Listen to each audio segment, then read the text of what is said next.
All right, all right. Good night, everybody. Good day. Hope everybody had a good day. Hope your day's been blessed. All right. Thank you once again for joining me tonight on the 5th, where we try to have conversations and we try to make sure that the future is moving forward. All right. Tonight's episode is a special one, a very special one. All right. There's a lot of months that we celebrate different things that comes into awareness, but we are in June, and June is Men's Mental Health Awareness. June is also PTSD Awareness Month. All right. So tonight we are going to be talking about PTSD.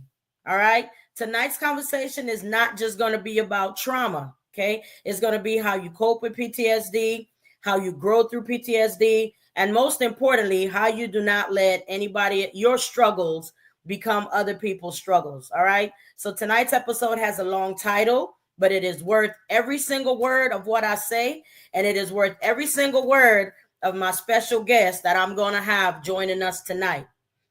All right. So I am joined by my special guest tonight, Mr. Omar Coley. Omar Coley, how you doing? Omar Coley, thank you so much. I'm doing good. How about you? I'm doing well. I'm doing Awesome. well. So those of you who don't know, like Omar is like a 2 day, really 1 day ago, I got connected with him and he said yes. So I am most grateful that you agreed to join me tonight. All right. So Omar is a native of New Jersey. All right. He's lived in Georgia, Arizona, Maryland, South Carolina, Oklahoma. He now resides in Dallas, Texas. He is a 7-year Army veteran. Thank you for your service. Thank you, ma'am. Veteran, 1996 to 2003. Currently, he's been working in IT, cybersecurity for 30 years. He is married and he is a father of 2 young adults. All right. Not most importantly, because nothing's more important than him and his wife and his kids. Right. This is a little tidbit that I'm going to put y'all in right now. Mr. Coley is a friend of my sister, Julie. And my sister, Julie, do not call many people her friends. She does not. Does not. And if you know her, she ain't calling everybody her friend. Okay. Mm-hmm. So I know for a fact, 200%, that I am in good company tonight because Mr. Coley is a friend of my sister's. And that is how we got here this evening. All right. Is there anything that you would like to say before we jump off the diving board straight into the pool with this conversation? Yeah, let me give Julie her propers. Julie is this little mean person that actually is really she ain't as mean as she lets off once you get to know her. But it's hard to get to know her because she is going to keep up the mean exterior. Yeah. But other than that, no. Maybe I would perhaps start with my what I think PTSD is. Because my version might look different from somebody else's, right? And I want the audience to understand that PTSD doesn't mean that you're down on yourself or doesn't mean that you're depressed. Right. That's the thing. So remember in high school or wherever there was a talk about fight or flight. Well, my response to it is to fight, right? To figure out to search for, again, like you said, what's my triggers and not affecting anyone else. So I wanted to start with that. Yeah. When I put it out there. Yeah. And I think for me, you definitely caught my attention when you said coping with triggers and not making it anybody else's pain, because that's a big thing. Right. And I'll say people as myself that I wouldn't particularly say that I live with PTSD. You know what I'm saying? So right. I would definitely, hands down, not even understand the struggles of what it would be to make sure that you're living your life for you, but you also make sure that the people around you are able to enjoy you and you're able to enjoy them. Right. Right. Correct. And the one thing is you don't even know what happened to you. You'll start with in my case, I always, in anything that's going on, I blame myself first. I Right. start with me being the common denominator and then work my way out. I often, talk to my brother-in-law and my brother. I'm like, am I crazy Right.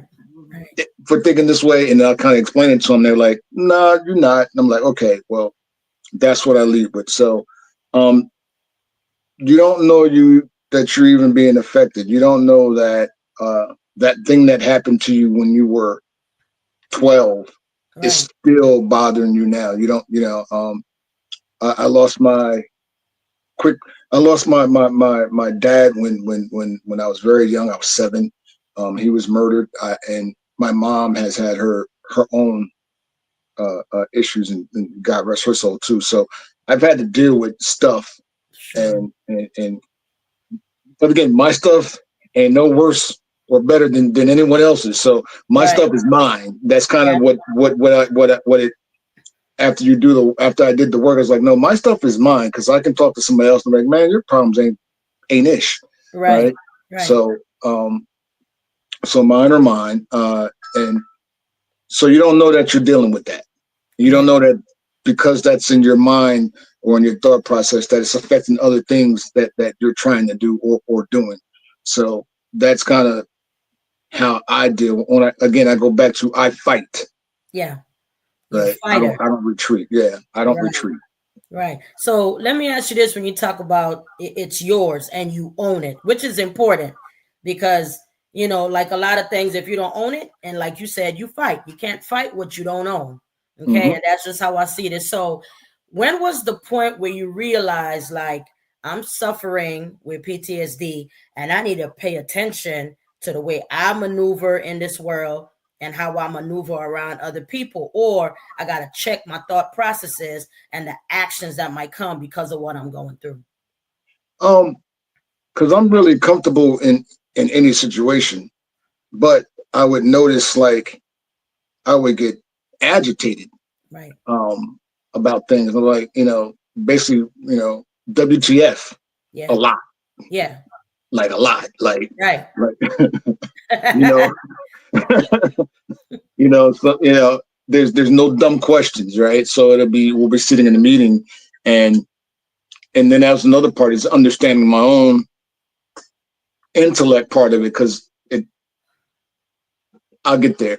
My Yeah. own intellect part about it, somebody asked something, I'm like, didn't they just answer Right. Right.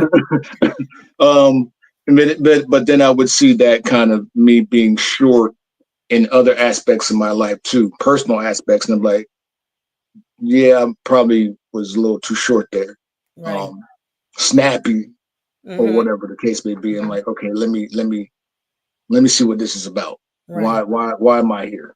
Right. Got you. So do Um, you have a, sorry, go ahead. Go no, ahead. go. Please ask a question.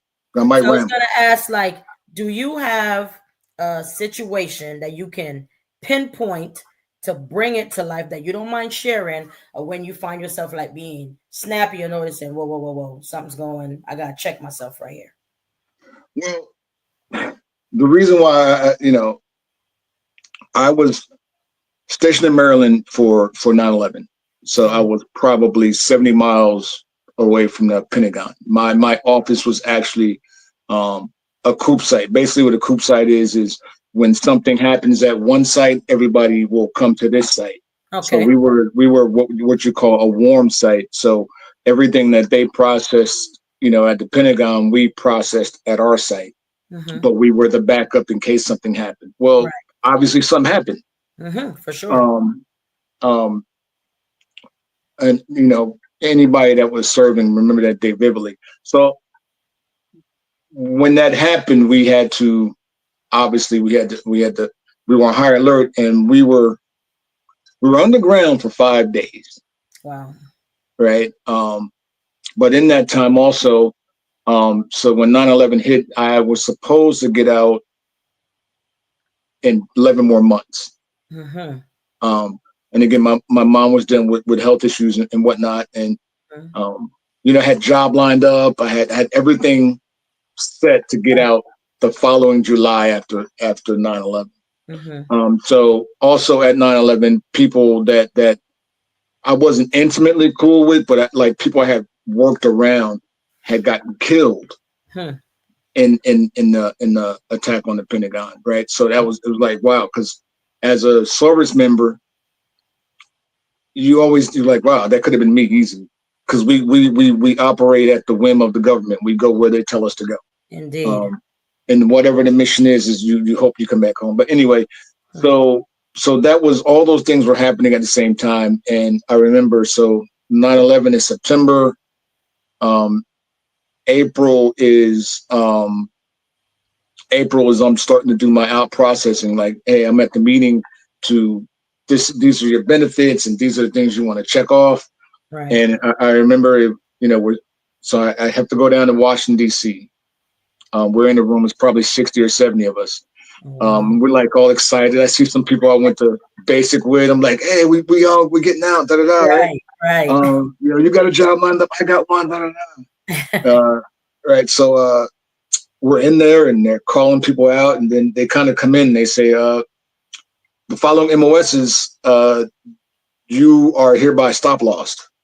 Mm. And, and we're looking around like, okay, what the hell does that mean? Right. So essentially, stop loss means that when you join the military, you join for an 8-year contract. Mm-hmm.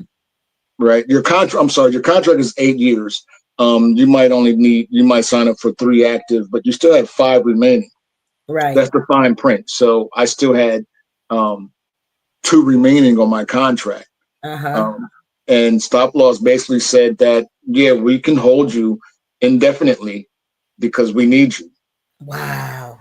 And so for that time, so now mind you, it's April.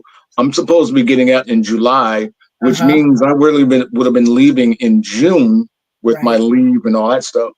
I had it set, like I said, I'm married. Um, my my mom was going to live with me, take care of her issues. So um, that was so there's a trigger of 9/11 happening. Then there's the I can't get out to take care of my family like I want Right. to. Right. Um, so that was kind of the domino effect of everything happening. And so from that April, and you check, the Army has a thing called PERSCOM, or our Mm-hmm. personnel division, and you say check the message, check the message with them, and they only put out a message once a month. Jeez. You so, just checking so month after month after month. yeah. So we got a collective like, hey, did the message come out? And the message. So every month, you don't know if they might not even put nothing out regarding your situation. There might be Yeah. about we're doing bonuses. Like I don't care about no bonuses. Right. I want to know when I can get out Right. because you're calling them and everything. And so the job that I got lined up is calling, hey, when can you come? When can you come? I'm like, hey, can you hold it? So I got that stress. Mm-hmm. I'm like, I'm finally gonna, so lo and behold, it took them about 8 or 9 months before they finally put out a message Wow. telling us that, yeah, you're going to be stop loss from 1 year extra from your original ETS date. But by that time, the job I had done slid away because they couldn't hold it forever. I'm just showing up to work. Yeah. Meaning Yeah. I'm not even putting my uniform on. I'm just You're like, showing up. I'm here. What are you going to do? Kick me out? Right. Right. Which is what I'm trying to get out, and I'm applying for waivers. I'm like, hey, my mom is sick. I'm Yeah. like, and so it just had me in a stress ball, Yeah. right? Because Yeah. now I thought I had my future figured out, Yeah. but they say, and I'm not very religious, but I use a lot of their language. Tell God you got a plan, and He'll say, hold my beer. So that's Right. kind of what He did for me. Yeah. Nah, buddy. Nah, yeah, hold my beer. So it was, so yeah, all those things, and then it was. I was losing my mind. I was getting short tempered. I was very short tempered, Mm-hmm. right? And it just allowed it to fester and kind of Right. roll over into the rest of my life. So that's kind of where I first discovered it. Sorry for the long story. Right. So you were in a situation ready to make your way out, and they were like, you pretty much was stuck, for the Very most part. stuck. Yeah, you Very were stuck. very stuck. Huh. So at that point, would that be the point where that's when you're realizing, hey, I'm being triggered by what's happening right now? So as you're living through life, what point did you say, I'm living with PTSD, it's not going away? What are some of the steps that you took for you to be able to adapt to living with PTSD? Well, one thing was I got to live with it Yeah. because you know I'm taking care of my family, Mhm. and that has to be. And I think that's you see, um, they say no one cares what a man thinks because a man got to take care of what a man got to take care of, right? Right. So even if I tell you, what you gonna do about it? Like, right? I still got to work, so you kind of develop that callous. So for me, it was all right. I still got to go to work. I Right. know, I know, and I'll just keep myself away from things. I Right. won't deny myself happiness, right, Mhm. or fun, but I'll keep myself away from things that I know I'm going to be like, rolling my eyes or like, what the hell or whatever. Right. I'll just stay away, right? Yeah. But then you isolate yourself, and you start to feel like isolation. Like, really, I don't do anything. I'm not enjoying myself as much as I could enjoy myself. So I don't Mhm. want to say I'm not enjoying myself at all, right? Right. But I'm not enjoying life and living as like I should be. Yeah. Yeah. See, and that's a big thing. And like I know I said, we're talking about PTSD, but that's a big reason, me personally, because men, women, child, whatever, we're all human beings. So when I sit over here and I listen to you, people don't care about what men think. I'm like, no, that's not even the way that it is, and that's not the way that it should be. Yes, like we appreciate Well, men standing up, taking care of their families, but the voice of a man matters because at the end of the day, they bleed the same. You guys bleed the same way we bleed, and if we have an important thing to say, then by all means, you guys definitely have something important to say, especially if we're gonna be dependent on you to take care of home. You right, know, right, you right, what right. you say matters. You know, It um, matters a whole lot. I spend a lot of my time looking at uh, stoic quotes or just inspirational things, and one of my favorite people, even when he's trolling, is 50 Cent, right? Right. Um, and something his grandfather was saying to him, but he kind of broke it down. He was like, um, uh, "Who am I call when I got a problem? Me." So Right. that's my thing. So it's kind of like that. Like as a man, it's like, who gonna come run and save my problems Right. besides me? Right. Like I ain't got nobody I can call. Right. I told you I don't have parents anymore. So who am Right. I call? Yeah. Me. So it's like So you. that's always. So that's what. And so once I have kids, I want to be present for them, right? I don't want to, and I'm a self proclaimed a hole, Right. right? Okay. Uh, That's what but you say. Okay. but I'm going to be present for them. I'm not going to be that to them, and I'm not. But I have okay. Well, what you going to do? Right. Type of that's my mantra. Okay, well, what you going to do? Because Yeah. yeah, Because you got to show up not only for you, right? And who's gonna listen to me, but now I gotta show up for them, and and I I got to gotta listen to listen them. to them. You gotta show up for your wife. I gotta listen to her.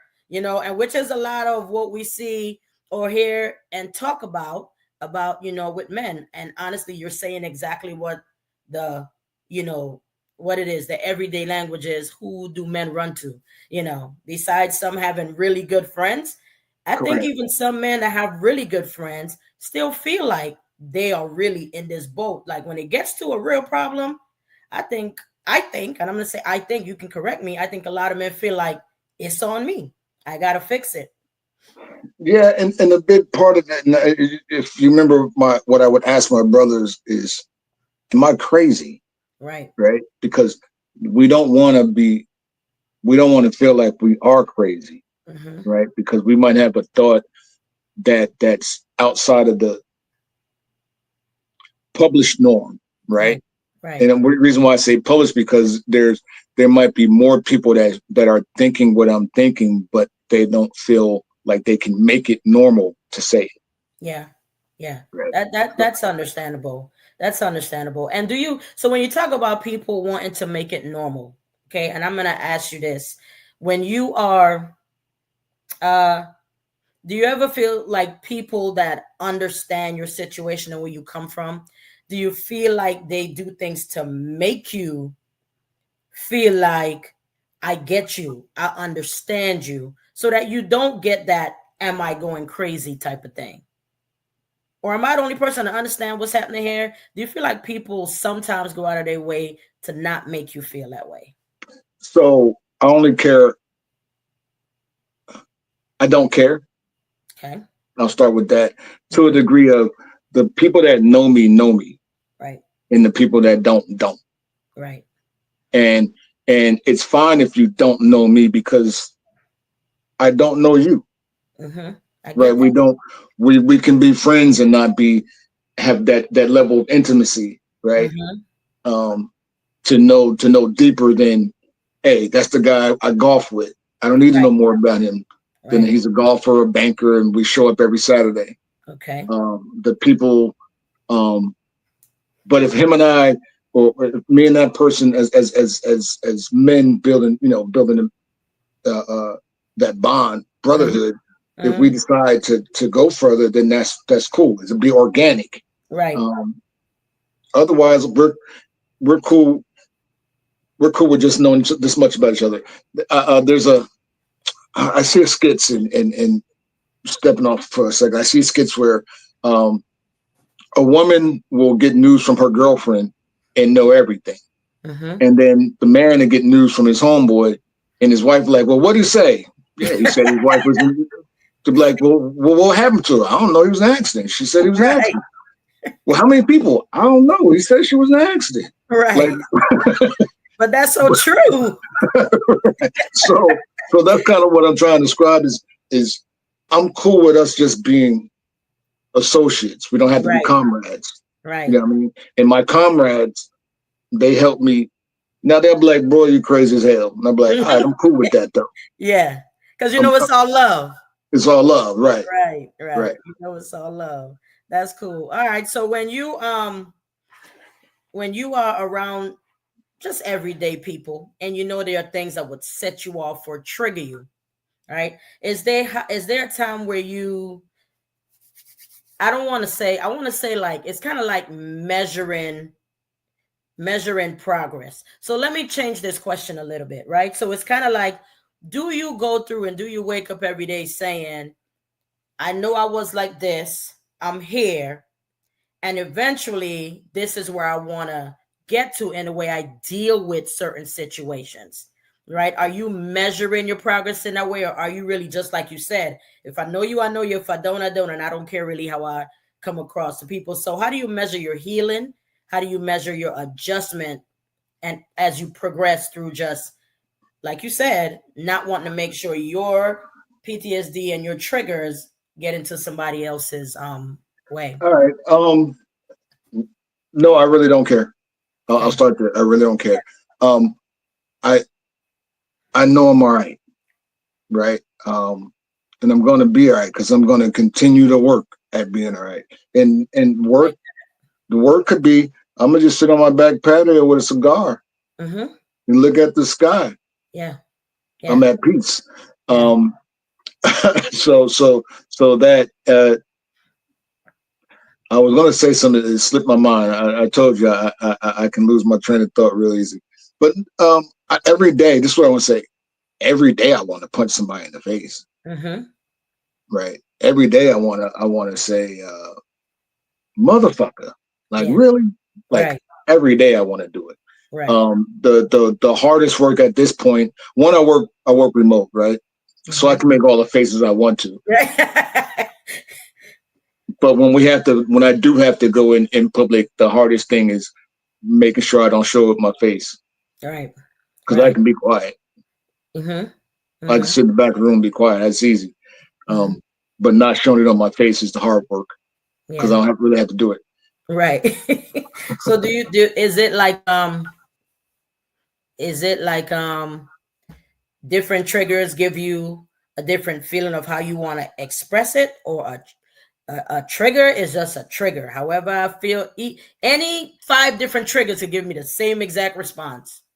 No. So, the professional triggers, because I work from home, I'm with my wife. We cooling out, we chilling. My kids, we cooling out, we chilling. My family, we cooling out, we're chilling. But even in those circles, there are triggers there, right? Mhm. Um, like really, we got to help. We got to do whatever again. Mhm. But again, that's family, and it Right. is what it is. Right. Um, but in the professional setting, I focus on. I don't present a problem without trying to have some sort of a solution. Okay. Fair enough. So I'll sit in the meeting and we're like, and people will just keep presenting problems, which is fine. You identify them, but you're not identifying any solution. Mhm. And I'm also fine with accountability. I accept if something happens on my side. For example, I tell my team if if there's a failure in something you guys do, I'll fall on the sword for it because I stand by y'all. Right. And nobody's perfect. So Right. that when I hear that and nobody wants to take, I'm real irritable. I'm like, please don't come on and ask me nothing because I might say the wrong thing because I don't understand why we're not trying to solve the problem. Right. Right. Are you a That, big picture thinker? right, which kind of goes back to I'm going to fight. I'm not going to run. I'm going to face the problem. Right. Otherwise, it'll get too big. Yeah. So that's a trigger for me, right? It's yeah. Do you find that you oftentimes already see the solution while people are still trying to tiptoe around the problem? um, I see my solution. I'll say that. Okay. I won't say the solution. I see my Right. solution. Okay. Um, and my solution,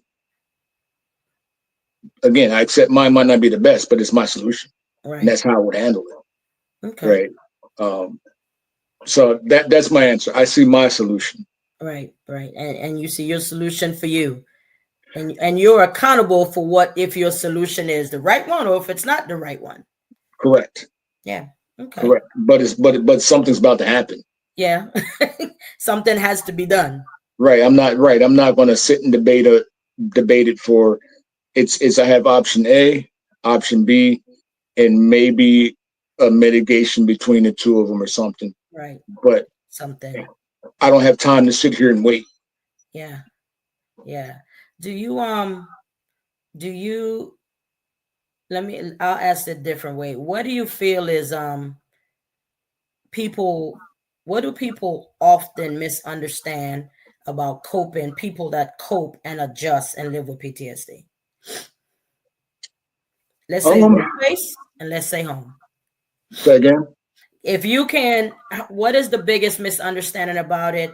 If there is a difference between home and work, or just a broad misunderstanding coping with it?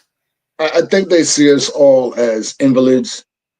Um, um, that we're sad, we're crying, we're bitching and moaning, and again, there might be some that are. There Hmm. might be some that, and again, everybody's level is different. But at Right. my level, I'm like, I'm not going to be defeated by it. Yeah, Yeah. it affects me. I don't like people sneaking up on me, right? Yeah. Uh, uh, sudden noises or movements. I'm jumpy to Right. that degree. Um, I don't like anything behind me. Yeah. Okay. I don't like my back to people. Yeah. Yeah. Uh, so things of that nature. But I think that the biggest thing is letting people know that yeah, just because somebody has PTSD or any mental health issue for that matter, Right. Right. is not that they are a a walking sad factory. I don't have a dark cloud over Right. my head. Right. But I know that I'm dealing with something, but I'm Hmm. not necessarily just sad all the time. Right. Right. Right. I can be very happy and still dealing with it. You can be very happy and still be dealing with something. Correct. That nobody knows is going on. Correct. And would that be a part of you, like you say, the adjusting and the coping part of it? Absolutely. Interesting. Because no matter again, no matter what is happening, no matter how I'm feeling, if my child has a event, an activity, I got to be present for it. Yeah, for sure. Right. For sure. I can't be in this hole like, oh my God, like thinking about replaying the day and did that person say something? Were they just saying something? Were they saying something about me? Right. Or, you have to show up. I have to show up. Okay. And listen to music and like, next thing you know, I'm driving my truck. I'm having a great day. And mama, I love you. I'm like, oh. Yeah. Trigger. Right. Yeah. So it's ironic.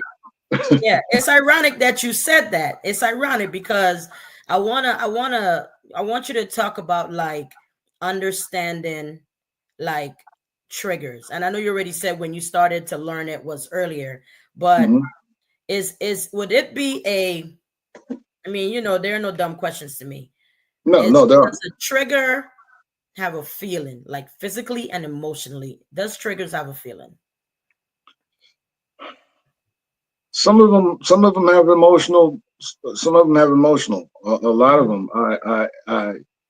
I just watched the documentary on. I'm allowed to say Netflix or stuff like brand. So and it was catching Osama bin Laden. So the whole time I'm watching, it's like I want to see this. Like I want to, I'm a documentary guy. I don't watch a lot of TV. I got some shows, Powers and the stuff like that. But for sure. But Monday through Friday, the TV is just is off. Yeah. I watch YouTube all day, like I was saying. Right.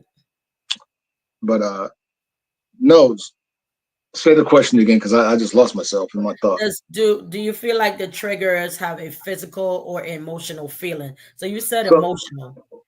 Right. So on that, so when I'm watching the documentary, that's what it was. It was like I started feeling like, man. But then I also had the pride feeling because they're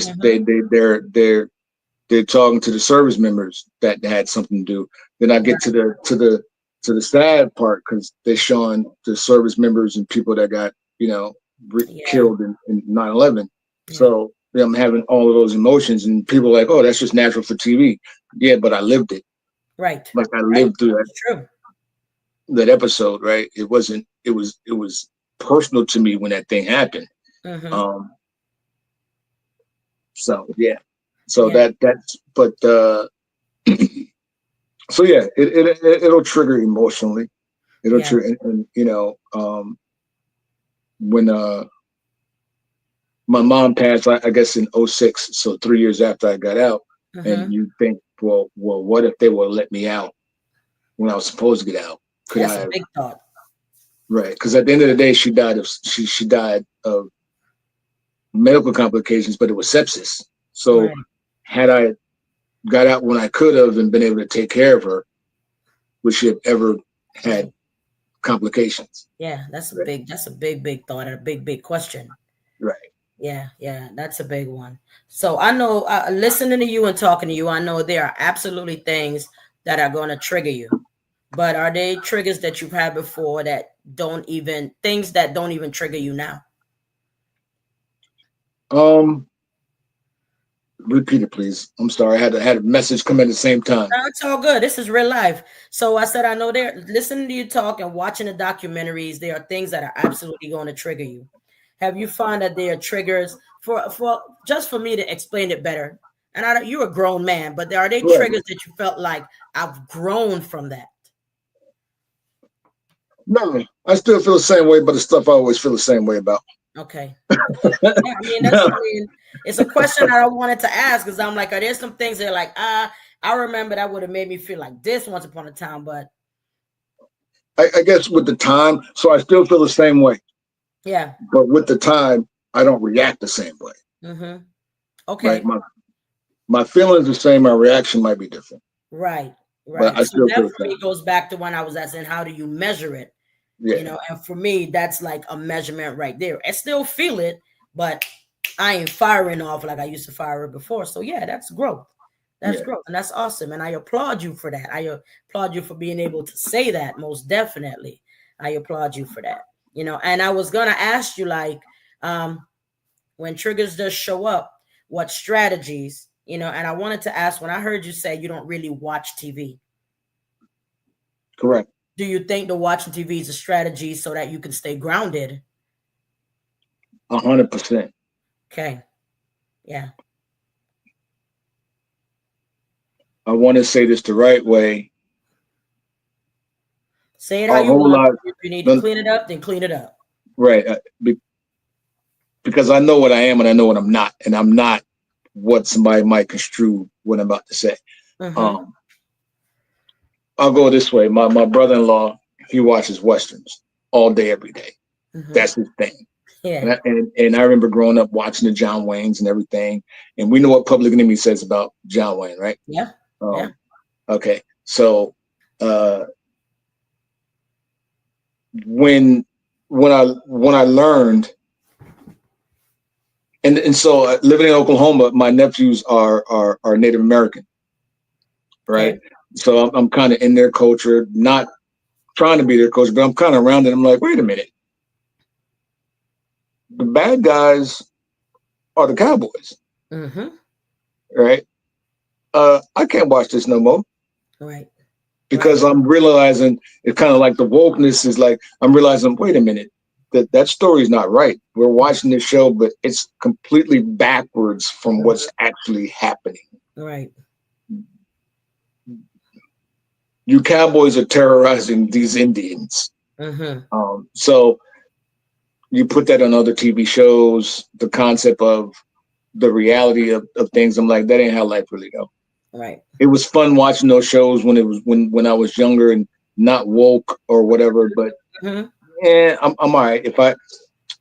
If I never see another story that's not having my perspective in it, I'm cool. You're good with that. Yeah.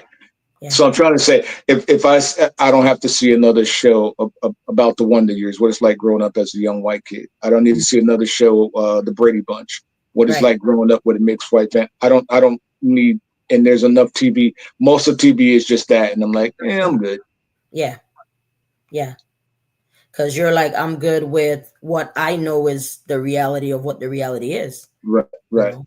And it's not knocking their reality. Absolutely. It's not real. It's not for me. Yeah. There are triggers in there because I'm like, this is Shoot right. it. Yeah. Shoot it. Right. So how about I just remove myself from it? But then the flip side of it, I mentioned the powers and stuff like that and the wires, and I'm familiar with that theme. I'm familiar with those characters, right? Mm-hmm. Even if I didn't live it directly, I lived in the vicinity of it. Right. But even those, I'm like, yeah, I don't need to see another show like this. If I want to see it, I'll rewatch those.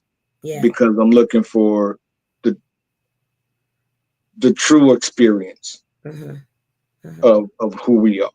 Again, and so woke is not just I'm getting rid of this stuff. I'm like, hey, our story is much broader. So Sinners is out now. And it's like Sinners is like, hey, it's a story from our perspective. Right. That works for everyone. Right. So that's why TV for me, I stay away from, because and then I'll definitely don't watch news. Yeah. Yeah. Like, I'm not doing that. Right. Nah. My brother calls me a cynical. He calls me a cynical MFer. I'm like, nah. I call stuff how I see it. I don't. Yeah, I was about to say that. It is what it is for you, and if you don't want to be a part of it, you're just not going to be a part of it. I'm just not going to be part of it. And you're okay with him saying that to you. You're like, hey, that's you. You got me. Yeah. Surprise. Yeah, you'll tell me that tomorrow, and then I'll tell you the same thing. You got me. Yeah. But Yeah. so that kind of goes back to when you asked me before. That's why the people that are that intimately know me, they know me. Right. And the people that don't, I don't consider it a loss from my side. Not necessarily a loss from their side, but it's definitely not a loss from my side Right. Right. because Because I'm there's no good. reason you feel you need to explain anything. Correct. Not at this point. You don't have to. Life goes on. That's respect. I could respect that. That's good. So this is good because the way you're flowing, and I'm looking like I got about two more questions. Shoot. Two more. And then we're gonna wrap it up in a little minute. So, and we might have touched on this, but I want to say this directly.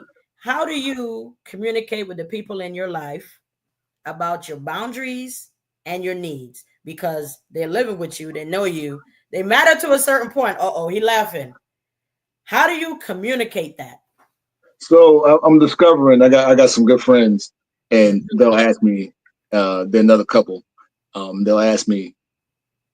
They'll give his perspective, and they'll give her perspective, Uh-huh. and then I'll give my answer. And they'll be Right.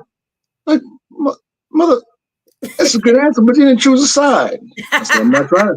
I'm not trying to choose a side. Right.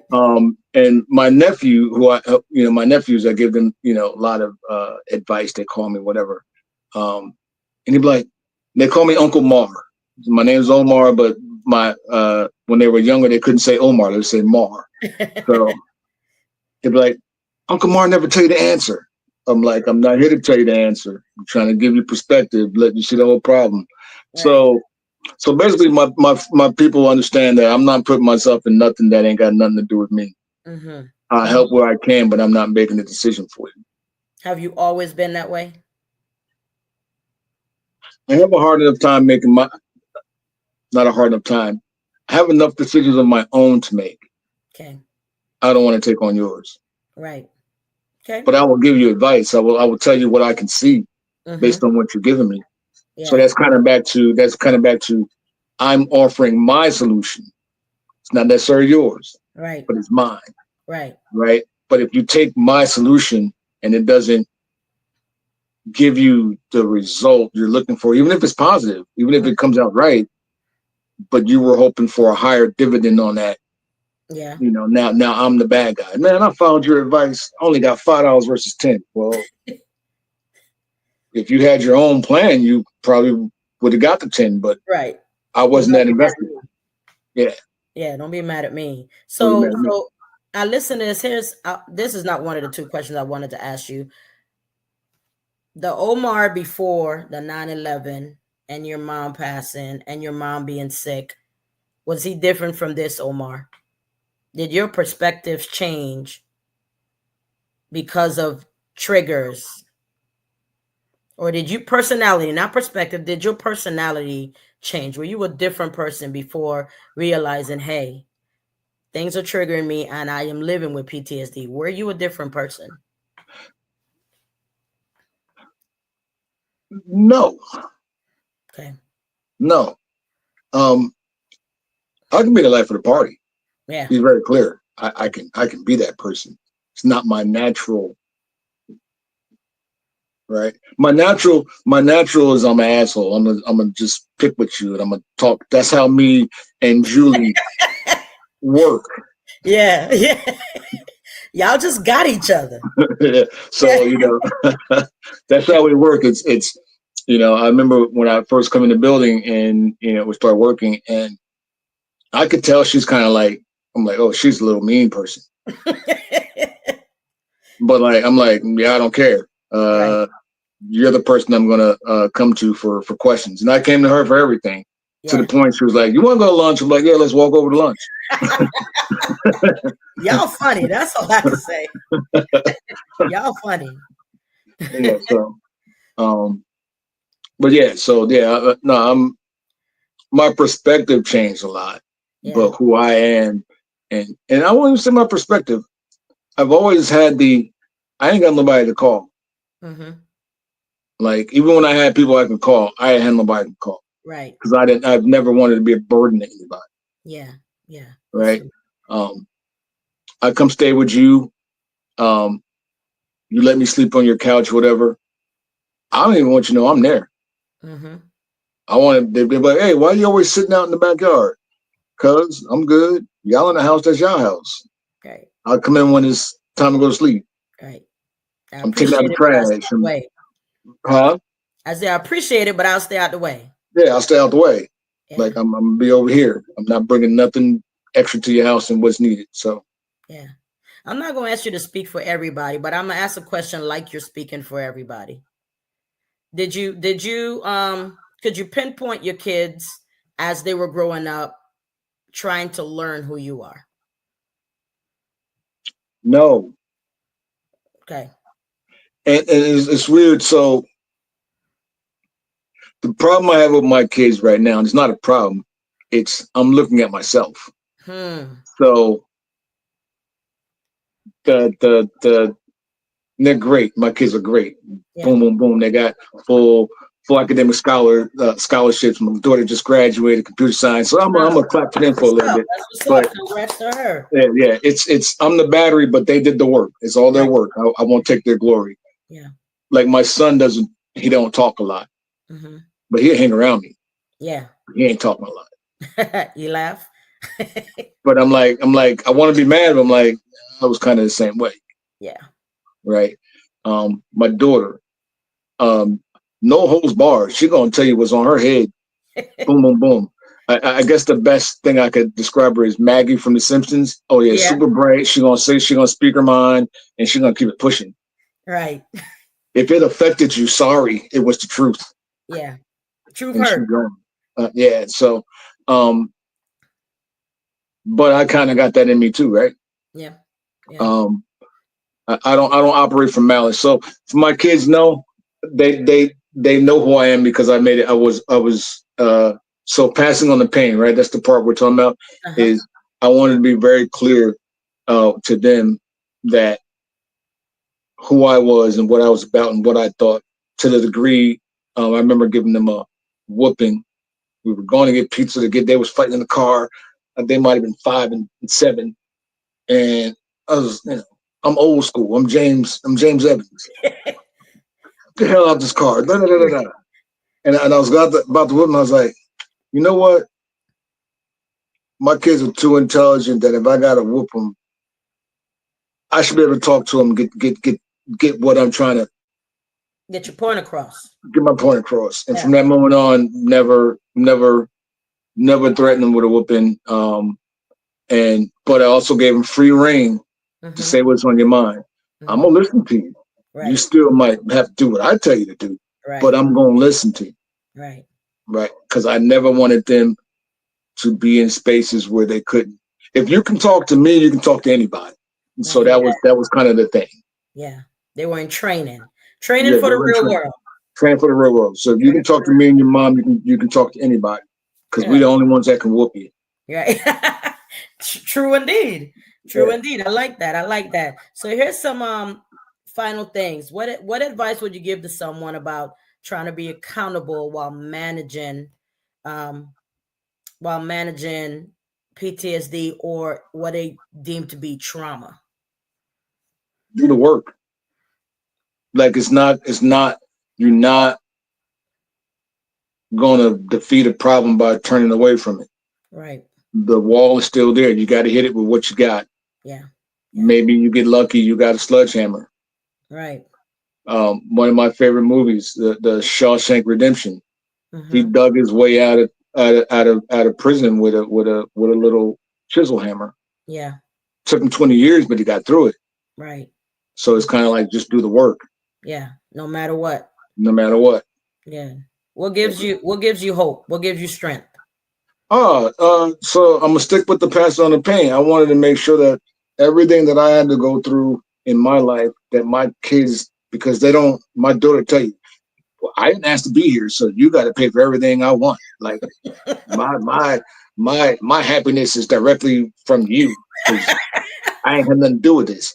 So with that thing is they don't have nothing to do. They're innocents. So I want to make sure that they when they decided to work, Dad, can I work? Like for what? Like, oh, so I can have money to go to the mall. No, I'm not gonna let you go to work to be a consumer. Right. Right. So just giving them that, like, because we had to work, right? Right. Right. We Absolutely. had to work. Yeah. And I'm like, no, you got the rest of your life to work. Yeah. Don't worry about it. We'll Yeah. take care of it. But when she's like, well, you know what? Because I'm bored, I don't have anything else to do. I said, see, that's a different answer. Right. All right, go work. Right. But school is first. Yeah. Absolutely. That's good. So That's good. so it's I more think about I don't want to put these things on them that, because they didn't ask for them. yeah. And I think that is so, so, so important. I think that is, like I said before, I think that is so big of you to even recognize that this situation that I'm in, I can make somebody else's life hell, but I'm not going to do it because it is not theirs. It's mine.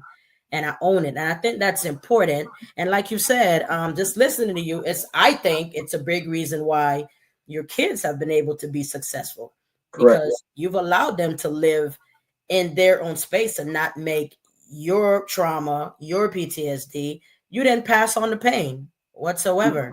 Even when I listen to you, when you say your daughter says, I didn't ask to be here. You brought me here. My happiness, right, is on you. And that speaks volumes to me because for her to even be able to say, I know there is happiness and the person bringing me happiness is you. And you don't even know what your daddy got going on. But listen No, here, daddy, you bringing me happiness. Let me tell you, you don't understand how powerful just by you saying that was for me. That was a powerful, powerful statement. yeah. I get mad at my children when they try to do things on their own that Mm-hmm. me and their mother has already done. Mm-hmm. Like the hard, Yeah.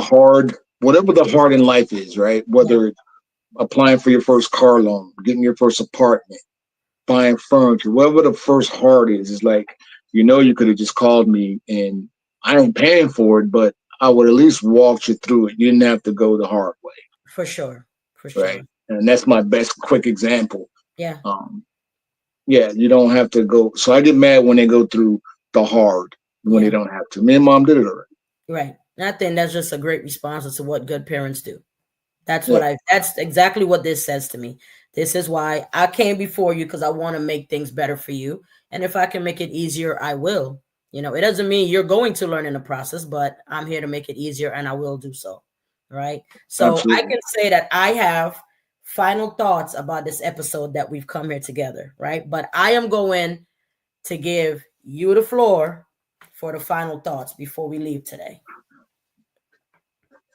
Ain't fair. That ain't fair. No. My wife, my kids.